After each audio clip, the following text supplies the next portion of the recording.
Welcome back to Animal Crossing New Horizons. I'm dear darling, and shall we see what's going on our lovely island of Fawnhallow today, as it is a late night episode. My own fault, to be honest. I could have recorded a bit earlier. I didn't.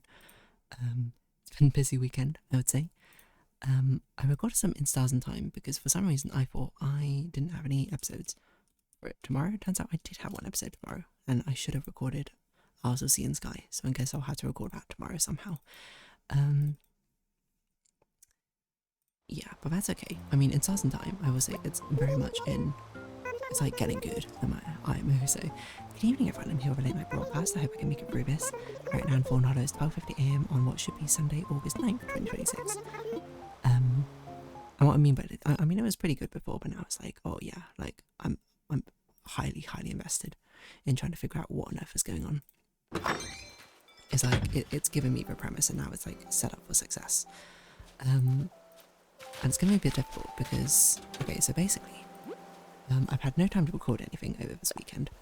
I was busy. Oh, Bruce, by the way, that's another ex-Fawnhallow resident. I was busy yesterday because I was trying some weird ice cream flavours. Which is something I've done before. And you might be like, dear darling, should you really be doing that if you're lactose intolerant? The answer is no, I shouldn't. But this is candy, by the way. I did it anyway. And I just kind of regret it. I regretted it a little bit. Not that much, but like, I was like, that definitely wasn't worth it. I had, no joke, 6 lactose tablets and I got massive stomach pain. So 6 was not enough for the amount of ice cream I had. But I will say I didn't have any other gluten ones because I was like, that's going too far. At least like lactose tablets, I have a chance to fight it fine with lactase. So did I have any that weird ones? Not really. Most of them were actually sold out, to be honest, because we went actually quite late in the evening. But I've talked about weird ice cream flavours before. The ones I had weren't super weird. There were, I had toothpaste, which is the weirdest one, and then coffee, which was very normal, and then yazoo, which was very normal. I wanted a vanilla corner, that would have been cool, and I wanted a butter, but they were both sold out, and I was like, okay. So then I tried to get Capri Sun and that was sold out, and I was like, okay. And I was like, that was a sorbet but non-milk one, so I guess I'll get some milk ones. And it turns out Capri Sun wasn't sold out. It's this back counter didn't have any left, and I was like, okay, how's this happening to me? But nonetheless, that happened, and then in the evening we played a bit of a big walk. We played for I think 5 hours or something. It is really fun, I would say. What it kind of does, it kind of, I don't know, I think it's kind of captured that magic of things like, what's another game which also has that sort of magic, I think, Lethal Company. You know, these sort of games where you play with your friends and you go do your own thing, I mean, you also like reconvene. I'm not going to tell you any spoilers, I suppose, of the things we have, because, I mean, this is such a big game, but it's almost like, once I finish playing through with my friends, I'm like, I also feel like I want to play with, like, a smaller group of friends as well, where we don't split up, and we just solve every puzzle, because I just want to see all the puzzles, to be honest. But I probably wouldn't find that interesting, because I would say, none of the puzzles are that crazy, they just rely on the communication aspect, I suppose. Like, all the puzzles, I think, are easier than we were here, like, puzzles. Maybe, because there's not many which is about logic, it's all about communication, it's how to describe them. Like having to convey one message across to someone else, essentially. We did do a couple of hard ones. One was hard by our own metrics, and then the other hard was actually hard by the puzzle's design itself, but I won't spoil them for you. And yeah, I don't know. I'm excited to see what happens because it's really interesting. Because essentially, like we basically started as one group and we went off in like little splits and that sort of thing. And then there were 2 major groups. The first time there was a group of 5 and a group of 3, where we split off into 2 things. But then for the majority of it, I think we split off into 2 groups of 4. And our group of 4, I don't know, we somehow got into some crazy area where we found some like really difficult challenges. And I'll keep it vague. And then the other group got like some big lore drops essentially, and we were just like, whoa, like when we reconvened I was like, whoa, that's really cool. I wish I could have been there to see that, but like listen to this cool thing that we found. And that's truly the joy, I think, of Big Walk. It's not the fact that it's like if you're the type of person who wants to do everything, I'm sorry, with Big Walk, unless you've got a group of 2 or 4 or less, you're not going to do everything, because that's ridiculous to expect like 4+ people to stick together and do every puzzle together. No, you're going to split off, you're going to explore, you're going to have fun. I mean, the best part is reconvening again and hearing what wild things everyone got up to. Because we were having such a fun time doing this and trying to figure this stuff out, and I knew that all of my friends were doing the same thing somewhere else, and it was so fun to just sort of reconvene and be like, whoa, what happened? What did you get up to? What did you see? Oh, this is what we saw. This is what we tried. Oh, we need someone over here. And we're like talking on a walkie-talkie, and we're hearing like random updates here and there. It really is great, I would say. So yeah, I'm excited to play more of it. We'll be playing more next Saturday evening. So yeah, so Saturday I was basically busy the whole day because I was out, and then we were playing Big Walk. Friday I was busy because we were doing art. Saturday morning was the only time I had some time to do stuff, but I didn't even do that much. You might be like, did you get to recording some 9 Souls and voice acting? I did. I've done 2 of the characters. I've done G and I've done Fusi. I've done G because I think G's the one which will be easiest for me. Like, I think their voices, or his voice, is closest to my sort of very neutral voice. I mean, I did Fusi mainly because Fusi has not many lines. I don't think I would get the part of Fusi because I don't think I can hit that resonance in my voice anymore. But there's still some others I do want to try. So I still want to try Lady Ethereal and Nuwa. Lady Ethereal I can kind of do somewhat consistently, like the voice I like, but I'm not sure if it really fits her that well. Nuwa's really hard half the time. It's like the same as trying to do Mirabelle's voice in Stars and Time. It really depends on the day. But I'll try tomorrow, hopefully. Igong, I've tried it. Like, I tried it a few times today. I couldn't get it down. Like, I don't know. I think I might not try and do Igongs. Like, I genuinely can't do it consistently. It doesn't even sound like her. So I might try Qian and Shanghai 9000 as well, because I feel like maybe they're doable. I don't know. I just hope I get some part, even if it's a small part. I'd be ecstatic if I got a main part, but we'll see. So that's been going on. But yeah, today we streamed as well, and it had to be a bit of a longer stream because I was like, I didn't stream last week, so I was like, I need to do like 1.5 times drawing today, which we did more like 1.25. But this one has a really simple background, so it probably won't take that long. It's a fine theme. Like, I'm not enamored. Like, I don't think it's my best theme, but I think it is a fun theme. And it's got like a sort of nice simplicity to it. That's probably how I describe it.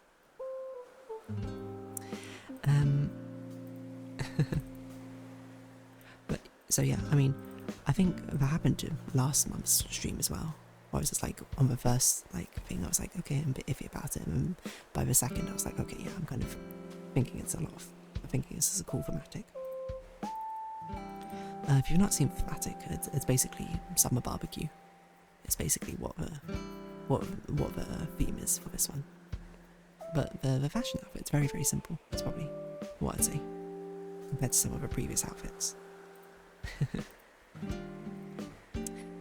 But yeah. Oh, we're also playing a new game on stream called Bistro. I'm actually like, I was way blown away by it because I only heard about it incidentally, and I was drawn in by its art style. Or its anthropomorphic characters. I'm always like, okay, I'll give it a shot. But I was drawn in by its really cute art style, and then it was like, oh, it seems like a really interesting concept where basically you are the chef or an adventurers essentially. But then we played it, and I was like, whoa, this is like way more involved than I thought. This is like a full-on management sim almost. Like, you have a day cycle where you're like gathering ingredients, and there's like a whole story going on. So it's like a farming simulator in the morning, and then it's like a restaurant management game in the middle, and then it's like a deck builder in the evening. And I was like, whoa, there's like 3 games in one. This is crazy. And then it's got a load of like very interesting like world building, and I'm excited to play more of it. I'm very motivated to play a lot of my games right now, like Bistro, the stream game in Stars and Time. I'm motivated to play Isle of Sea and Sky. Pseudo Regarded is a bit iffy because I'm still like, I think Pseudo Regarded is one I don't super jive with, unfortunately, because of how like directionless it feels, and also I'm not that good at 3D platformers, but it's hitting its stride, I think, now that I've got a decent amount of the upgrades. I just wish it was easier to track what I've done in previous maps, because it's so hard navigating this game, is what I'd say. But yeah, I'm having a great time. I just have no time, and I also realised that I need to re-record an episode for Wednesday, So I guess I'll have to do that tomorrow. So this is my plan. Tomorrow, do D&D, then I have to record 2 of I'll Love Sea and Sky, then 2 Animal Crossings, which is going to be tough. Then Tuesday, I need to record a pseudo, at least one pseudo. You know what, actually? No, because Thursday I won't have time. No, Thursday is in... Okay, so Thursday I could. Okay, so 2 I Have Seen in Sky, Animal Crossing. The day after, I need to do at least 1 pseudo Regalia and 2 Animal Crossings. So that's on Tuesday. If I do that, and Wednesday, I'm not going to be here, because that's going to be a pre-recorded episode. Thursday I'll come back, I can do my Animal Crossing, and then I need to do Isle of Sea and Sky again. So technically I only need to do 1 Isle of Sea and Sky. Okay, it's not as bad as I thought. The problem is, like, when do I have time to finish off these 9-cell recordings? So maybe I'll try and do that tomorrow. I'll try and do 1 character each day of Monday, Tuesday, Wednesday, Thursday, Friday, because Saturday's the deadline, essentially. So I need to get them in before Saturday. I don't know if they're going to close early. I really hope they don't. If I do, I'm going to kick myself. But that'll be that. And then hopefully when it comes to Saturday, I'm not doing anything in the Saturday morning, so that'll give me time to record everything again, and we'll be back. It's so busy right now for me. But a good busy. But yeah, maybe it was a bit of a mistake to record in Stars and Time today, but that was just I should have checked what series I needed to record. I thought it was all of them, so... Oh, I'm excited to play more Big Walk. Big Walk is super fun, and I can't wait to get stuck into it. Like, I know a younger me would be so mad playing the Big Walk, because I'd be like, oh, I want to do all these puzzles, you know, not like in a way that I'm like, I don't feel like my friends deserve to do the puzzles, that's wrong, but like subconsciously I'd be like, I want to do the puzzles, selfishly, which is, I think, a fair selfishness to have. But you know, I'm glad I have, well, I'm glad I'm not a younger me now, so I can be like, oh, I can now get excited by hearing my friends do things and be like, whoa, that's so cool, and having to be, I suppose, envious that I couldn't do every single puzzle. My perfection or completionist no longer resides within me.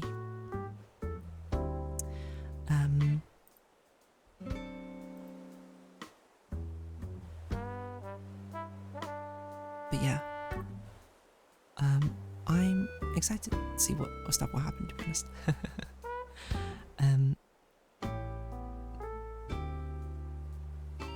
Yeah, because it sounds like we made a lot of progress, to be honest. And I can definitely see myself playing this game. Maybe like once we beat it, I'm not going to play it like for a little bit, and then maybe way down the line I'll play it again or something. I can see myself playing it with someone who hasn't played it, but I don't know who that would be.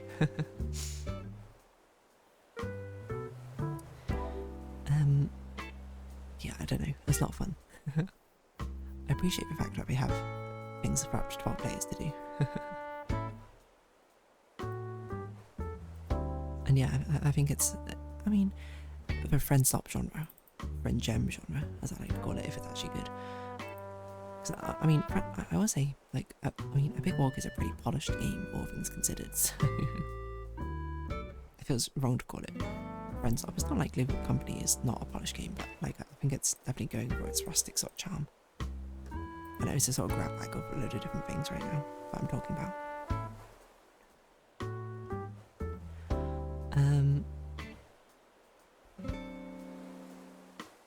What else was I going to talk about? I tried to make some brownies, by the way, today. Some lactose-free, gluten-free brownies. I basically just tried using my existing recipe, because I was like, I've made this before, but vegan. The only difference now is gluten-free brownie, gluten-free flour.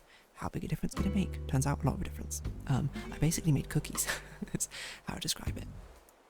But I think I have enough ingredients to perhaps make some more, I don't know. But they taste alright, to be honest, surprisingly, but they're not brownies, they're cookies. So I might try doing a proper gluten-free vegan recipe later, but I also was just like, I was doing it more for an experiment. Because you might be like, why would you do it without a recipe? Well, I did do it with a recipe, but I was more curious to be like, the scientific part of me was like, I've made these brownies before with many substitutions, with many different things. I was wondering how far could I push it, essentially. because I've done it before where I've substituted a butter for plant-based butter and taken out the eggs, and I don't think replaced it with anything, and replaced the chocolate with like some sort of vegan chocolate. I can't remember what. Some lactose-free chocolate. Or maybe it was just really dark chocolate, that was it. And it turned out basically the same. I was like, I'd had it and I was like, this is basically indistinguishable from the actual brownie. It probably wasn't quite indistinguishable, but it's pretty close. So, you know, I'm perhaps not too surprised that taking the gluten out of flour makes it like completely flat like a cookie. There's nothing to, I suppose, aerate it. Is that what does gluten do? I will say, didn't have Walker's Crisp today. Did have chocolate. No stomachache. I think it was a cross contamination from Walker's Crisps. Was what was giving me mini stomach aches. I should have googled that actually. Walker's Crisps gluten free.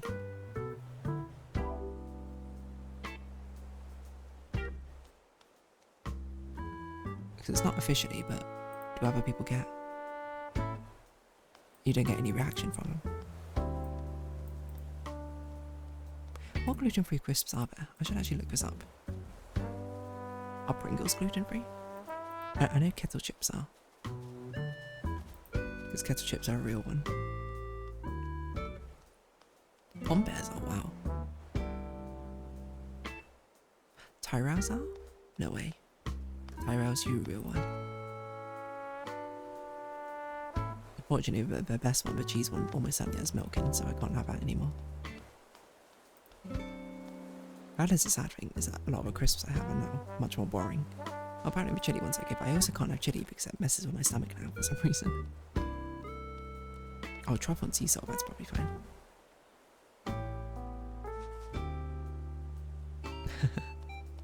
There's actually quite a lot of gluten-free ones.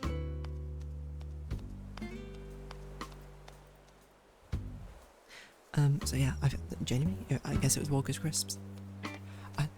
I was talking to a friend about this, like, it was surprising how sensitive I am now to gluten, like, in such a short time period. Because, I mean, I told him, I was like, soy sauce literally did it for me. And then hearing, like, some other people, like, also see, like, soy sauce, they can have a little amount. And I was like, well, I had sushi and had soy sauce, and it gave me awful stomach issues. To be fair, maybe the sushi was bad as well. I don't know for certain, because I haven't had soy sauce with gluten in it since. I haven't tested what my limits are of gluten intolerance, but if I'm getting it from Walker's Crisps, cross-contamination, but I think it's a lot more sensitive than I imagined. I will say, my friend's very considerate. We had a barbecue on Saturday. They basically did as many things gluten-free as they could, because it was mainly meat, to be honest, and that was all fine. And I guess I'm not used to it yet, because I guess me myself, I'm used to trying to be like very self-sufficient in a way, and then having, to me it feels very awkward asking, be like, I'm so sorry to do this, can I check the seasoning and the rub you used just to make sure it doesn't have gluten? I guess because in some ways it feels like I'm indictment being like, I don't trust you, friend. But it's more like, I really want to double check, and my friends obviously are like, no, it's totally fine, like, please do. It's not like you can help it, which is a reassurance you need until you get used to doing it right. So shout out to my friends, I guess, is all that. That's why we have such friend gem energy. Okay, I'm gonna wrap this episode up here. What am I talking about? But yeah, big walk, very fun, would recommend. Anyway, if you have been watching, thank you very much. This has been Animal Crossing New Horizons. I've been Dear Darling. Likes, comments, subscription, shares, greatly appreciated. Socials, Discord down below. Hope we see each other again, but for now, it's our farewell. So until next time, bye bye for now.